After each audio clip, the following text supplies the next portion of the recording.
ಸರಿ ಸರ್, ಹಾಗಾದ್ರೆ ರೀಸನಿಂಗಲ್ಲಿ ಏನೇನಿದೆ? ತುಂಬ ಈಸಿ ಇದೆ ರೀ, ತುಂಬ ಈಸಿ ಇದೆ. ಬಟ್ ಪ್ರಶ್ನೆಗಳು ತುಂಬ ಟ್ರಿಕಿಯಾಗಿ ಕೊಟ್ಟಿರ್ತಾರೆ ಅವರು. ಏನು ಲಾಜಿಕಲ್ ಸೀರೀಸ್ಗಳು 1 2 3, ನೆಕ್ಸ್ಟ್ ಒಂದು ಸ್ಪೇಸ್ ಬಿಟ್ಟಿರ್ತಾರೆ, ಇಲ್ಲಿ ಯಾವ ನಂಬರ್ ಬರುತ್ತೆ ಅಂತ ಕೇಳ್ತಾರೆ. ಬ್ಲಡ್ ರಿಲೇಷನ್ಸ್, ಅಪ್ಪ ಅಮ್ಮ ಇದೆಲ್ಲ ಇರುತ್ತಲ್ಲ, ಇಲ್ಲೇನಿರುತ್ತೆ ಈಸಿ ಇರಲ್ಲ ಪ್ರಶ್ನೆಗಳು, ತುಂಬ ಟ್ರಿಕಿಯಾಗಿರುತ್ತೆ, ಟೈಮ್ ಭಾಳ ಕನ್ಸ್ಯೂಮ್ ಮಾಡುತ್ತೆ. ಸೊ ಜಾಸ್ತಿ ಪ್ರಾಕ್ಟೀಸ್ ಮಾಡಬೇಕು. ಡೈರೆಕ್ಷನ್ಗಳು, ದಿಕ್ಕುಗಳು, ಪೂರ್ವ ಪಶ್ಚಿಮ ಉತ್ತರ ದಕ್ಷಿಣ, ಕ್ಲಾಕ್ ಗಡಿಯಾರ, ಕ್ಯಾಲೆಂಡರ್ ಬಗ್ಗೆ, ಸಿಲೋಜಿಸಮು, ವೆನ್ ಡಯಾಗ್ರಾಮ್ಗಳು, ಈ ಥರ ಎಲ್ಲ ಇರುತ್ತಲ್ಲ, ನಾಯಿಗಳ ಪ್ರಶ್ನೆ, ಬೆಕ್ಕುಗಳ ಪ್ರಶ್ನೆ.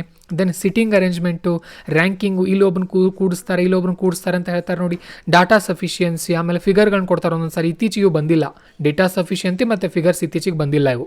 ದೆನ್ ಸ್ಟೇಟ್ಮೆಂಟ್ ಆ್ಯಂಡ್ ಕನ್ಕ್ಲೂಷನ್ ಮೇಲೆ ಬರುತ್ತೆ. ಕ್ಯೂಬ್ಸು, ಕ್ಯೂಬಾಯ್ಡು. ಸೊ 10 ಟಾಪಿಕ್ ಇದೆ, 10 ಪರ್ಫೆಕ್ಟಾಗಿ ಮಾಡ್ಕೊಳ್ಳಿ ರೀಸನಿಂಗ್ನಲ್ಲಿ. ಆಮೇಲೆ ಮ್ಯಾಥ್ಸಲ್ಲಿ ನಂಬರ್ ಸಿಸ್ಟಮ್ ಅನ್ನು ಸ್ಟ್ರಾಂಗ್ ಮಾಡ್ಕೊಳ್ಳಿ. ಆಮೇಲೆ ರೀಡಿಂಗ್ ಕಾಂಪ್ರಿಹೆನ್ಷನ್ಗೆ ಡೈಲಿ ಹಿಂದೂ ನ್ಯೂಸ್ ಪೇಪರ್ ಓದ್ತಾ ಹೋಗ್ತೀರಿ. PYQಗಳಲ್ಲೂ ಕೂಡ ಡೈಲಿ 2 ರೀಡಿಂಗ್ ಕಾಂಪ್ರಿಹೆನ್ಷನ್ ಮಾಡ್ಕೊಳ್ಳಿ. ಯಾಕೆ CSAT ನೀವು ಪಾಸ್ ಆಗಲ್ಲ ನೋಡೋಣ.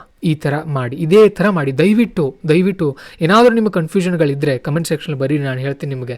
CSAT ಯಾಕೆ ನಾವು ಫೇಲ್ ಆಗ್ತಾ ಇದ್ದೀವಿ ಅಂದರೆ 80ರಲ್ಲಿ 40 ಕ್ವಶನ್ಗಳನ್ನ ನಮಗೆ ಸರಿಯಾಗಿ ಹುಡ್ಕೋಕೆ ಬರ್ತಾ ಇಲ್ಲ.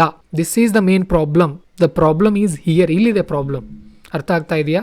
ಸೊ ಈ 40ರಲ್ಲಿ ನೀವು 27 English plus 13 reasoning plus 10 number system, ಇಷ್ಟು ಪರ್ಫೆಕ್ಟ್ ಹಾಕೊಂಡು ಹೋಗಿರ್ತೀರಿ.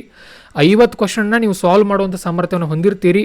80ರಲ್ಲಿ 30 ಬಿಟ್ಟು ಬಿಡ್ರಿ. ಇನ್ನು 50ರಲ್ಲಿ 40ನ ನೀಟಾಗಿ ಅಟೆಂಡ್ ಮಾಡಿರಿ. ಅದರಲ್ಲಿ ಒಂದು 8 ತಪ್ಪಾದರೂ ಪರವಾಗಿಲ್ಲ, ನೀವು ಪಾಸಾಗಿ ಹೋಗ್ತೀರಿ. No problem. ಕ್ಲಿಯರ್ ಆಯ್ತಾ CSAT ಬಗ್ಗೆ?